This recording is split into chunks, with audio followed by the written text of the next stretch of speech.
बहुत पुरानी बात है। एक बहुत सुंदर नगरी के सामने दो भिक्षु अपने गुरुजी के साथ भिक्षा मांगते हुए गुजर रहे थे। तभी गुरुजी की नजर उस सुंदर नगरी पर पड़ी।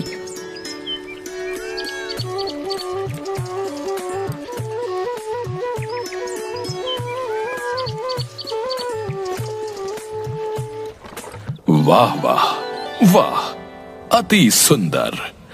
इस नगरी को देख के तो आंखें तृप्त हो गईं। बहुत सुंदर नगरी है। हाँ गुरुजी, बिल्कुल सही कहा। बहुत सुंदर नगरी है। बस यहाँ भिक्षा भी सुंदर मिल जाए तो आनंद ही आनंद है। बिल्कुल सही फरमाया प्रेमपाल। अब बस इस नगरी में झोली भर मिठाइयाँ और पकवान मिल जाएं, फिर तो आनंद ही आनंद है। अच्छा अच्छा, ठीक है। चलो अब ध्यान से सुनो। कुछ भिक्षा में मिले तो भगवान को भोग लगे। बच्चा प्रेमपाल, तुम नगरी में पूर्व दिशा की ओर जाओगे और बच्चा वीरपाल, तुम नगरी में पश्चिम दिशा की ओर जाओ और जो भिक्षा में मिले सहज स्वीकार कर सूरज ढलने से पहले यही मिलना। चलो चलो, अब भिक्षा के लिए प्रस्थान करो। जी गुरुजी महाराज।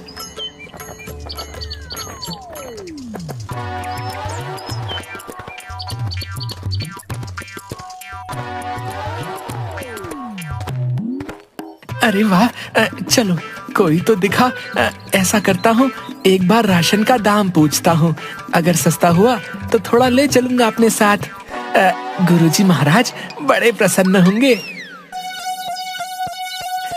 क्यों बनिए, आटे का क्या भाव है? अरे अरे बाबा जी, प्रणाम बाबा जी। टके सेर बाबा जी। और चावल? वो भी टके सेर। और चीनी क्या भाव दी? टके सेर। सब टके सेर? ये सब सच है क्या? एक बार दूसरी दुकान में पूछ कर देखता हूँ, उधर का क्या हाल है।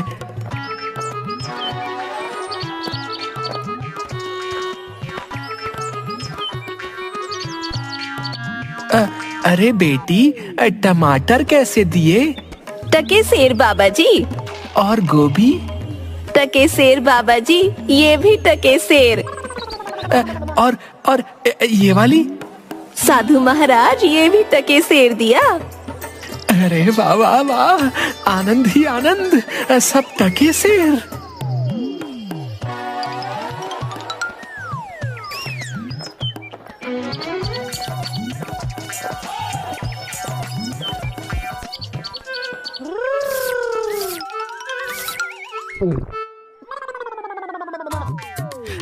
ओ भाई हलवाई, मिठाई किस भाव देते हो?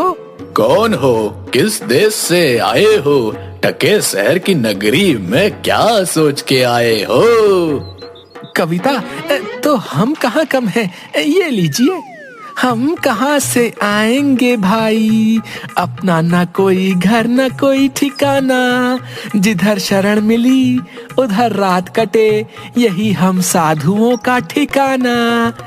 अब जरा अपनी स्वादिष्ट मिठाई का मोल तो बताना। टके शहर बाबा, टके शहर, जो चाहो वो पाओ, मूल्य रहेगा टके शहर।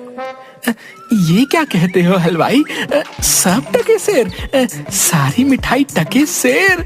वाह भाई वाह, नाम क्या है इस टके सेर की नगरी का हलवाई? बाबा अंधेर नगरी। वाह वाह भाई, अंधेर नगरी, चौपट राजा, टके सेर भाजी, टके सेर खाजा। तो बाबा कुछ लेना हो तो बताइएगा, क्या बंधवाऊं आपके लिए? बच्चा, मांगकर 5 पैसे लाया हूँ, सबकी मिठाई कर दो। हाँ,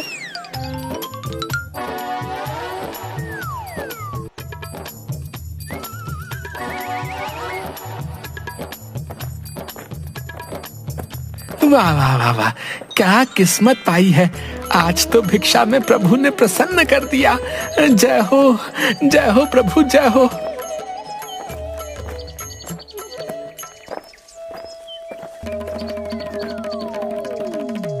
बच्चा वीरपाल, क्या भिक्षा लाए?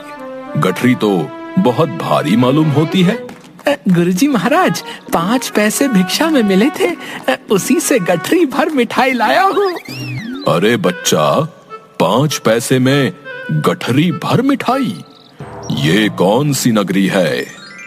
अंधेर नगरी, चौपट राजा, टके शेर भाजी, टके शेर खाजा।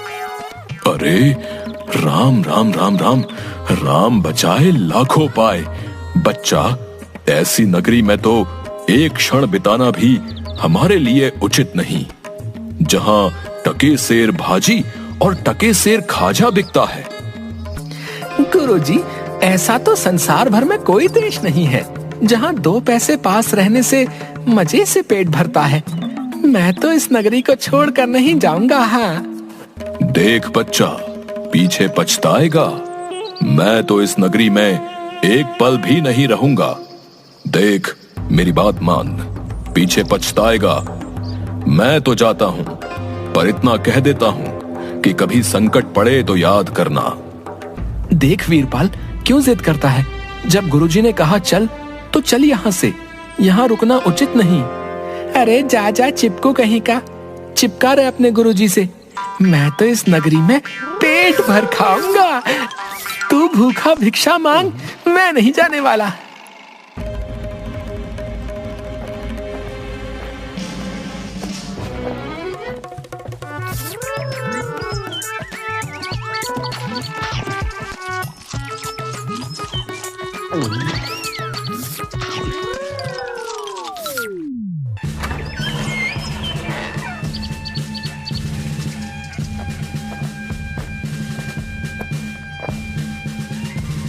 ना ना, रोना नहीं, चुप हो जाओ।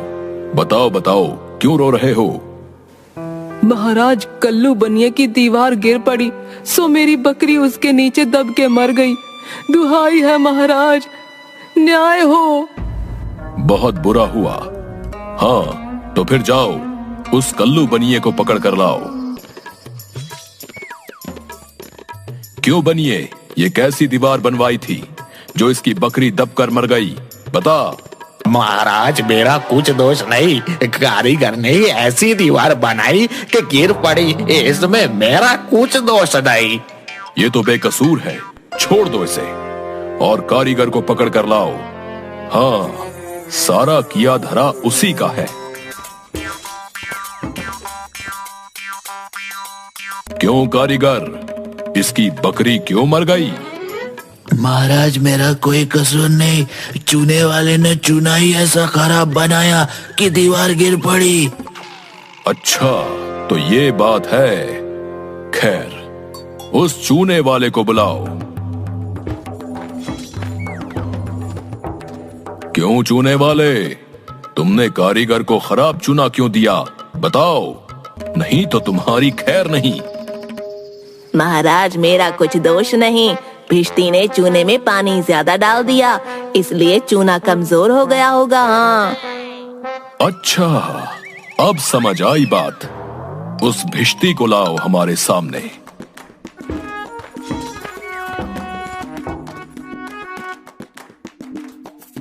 क्यों भिश्ती, इतना पानी क्यों मिलाया तुमने कि इसकी दीवार गिर पड़ी और बकरी दबकर मर गई? महाराज, गुलाम का कोई कसूर नहीं, कसाई ने मशक ही इतनी बड़ी बना दी थी कि उसमें पानी ज्यादा आ गया। अच्छा, कसाई को लेकर आओ और इस भिश्ती को निकालो यहां से। क्यों कसाई, तुमने ऐसी मशक क्यों बनाई? महाराज, गड़िया ने टकेसर में इतनी बड़ी भेड़ मुझे बेची कि मशक बड़ी बन गई। अच्छा, तो चलो, इस कसाई को निकालो यहां से और गडरिये को लाओ यहां पर। क्यों गडरिये, ऐसी बड़ी भेड़ क्यों बेची तुमने? महाराज, उधर से कोतवाल साहब की सवारी आ रही थी, इस कारण मैंने छोटी बड़ी भेड़ का ख्याल ही नहीं किया। मेरा कुछ कसूर नहीं। अच्छा, इसको अब निकालो और कोतवाल को पकड़ कर लाओ। महाराज मेरा कसूर कैसे? मैं तो शहर के इंतजाम के लिए आया था। भला अगर अपना काम नहीं करूंगा तो अपना फर्ज कैसे निभाऊंगा? ये तो बड़ा गजब हुआ। कहीं ऐसा ना हो कि ये बेवकूफ अपने चक्कर में पूरे नगर को फूंक दे। नहीं नहीं, तुमने इतने धूम से सवारी क्यों निकाली? हाँ हाँ मंत्री जी, सही कह रहे हैं। तुमने इतनी धूम से सवारी क्यों निकाली, जिसका परिणाम ये हुआ कि बकरी मर गई। लेकिन महाराज हम अब कुछ नहीं सुनना चाहते। ले जाओ इसे और फांसी पर चढ़ा दो।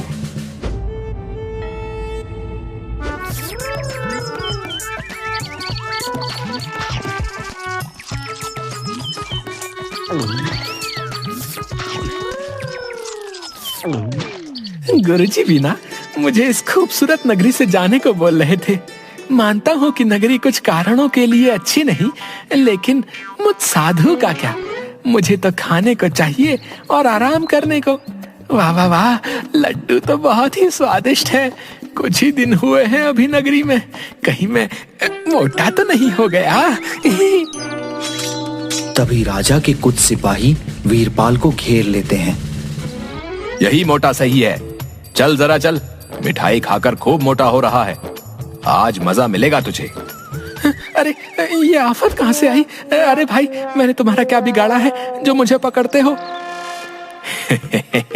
आप तो बड़े मोटे हैं, इसलिए फांसी लगेगी आपको। हाँ, मोटा होने से फांसी? अरे अरे, ये कहाँ का न्याय है? अरे साधुओं से हंसी नहीं की जाती। बच्चा जाओ जाओ यहाँ से, मैंने भोजन कर लिया है, अब साधना का वक्त है, जाओ। साधना तो हम करवाएंगे, जब सूली पर चढ़ जाओगे तब पता चलेगा कि फांसी है या हंसी है। सीधी तरह चलते हो या घसीट कर ले जाएं? बात क्या है? एक साधु आदमी को बिना किसी बात के फांसी पर चढ़ाना चाहते हो? बात यह है कि कल कोतवाल को फांसी का हुक्म हुआ था, लेकिन जब फांसी देने को उसे ले गए तो फांसी का फंदा बड़ा निकला और हमारे कोतवाल साहब तो दुबले हैं। फिर हम लोगों ने महाराज से अर्ज किया, इस पर हुक्म हुआ कि एक मोटा आदमी पकड़कर फांसी दे दो, क्योंकि बकरी मरने के अपराध में किसी ना किसी को तो सजा मिलनी जरूरी है ना, नहीं तो सच्चा न्याय हो नहीं पाएगा। हे प्रभु, इस पापी पेट के चक्कर में मैंने गुरुजी की बात न मानी। हे बाप रे, मुझ बेकसूर को क्यों फांसी दे रहे हो? अरे भाइयों, कुछ तो धर्म का ख्याल करो। अरे मुझे छोड़ दो मुझे, मैंने गुरुजी का कहना क्यों नहीं माना, उसी का फल है। गुरुजी कहाँ हो? गुरुजी, मुझे अभी नहीं मरना गुरुजी।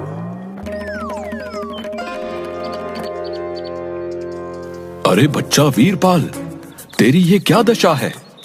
गुरुजी, दीवार के नीचे बकरी दब गई, जिसके लिए मुझे फांसी दी जा रही है। गुरुजी, बचाइए मुझे गुरुजी। अरे बच्चा, अरे मैंने तो तुझसे पहले ही कहा था, ऐसे नगर में रहना ठीक नहीं, लेकिन तूने मेरी बात नहीं मानी। मैंने आपका कहा नहीं माना, उसी का फल मिल रहा है मुझे। बचाइए गुरुजी, बचाइए। देख बच्चा, डर मत। सुनो सब, मुझे अपने शिष्य को अंतिम उपदेश देना है। तुम लोग जरा किनारे हो जाओ, इसके बाद तुम जो कर रहे थे वो कर लेना। अब हटो पीछे। महाराज, हम पीछे हट जाते हैं, आप बेशक उपदेश दे सकते हैं।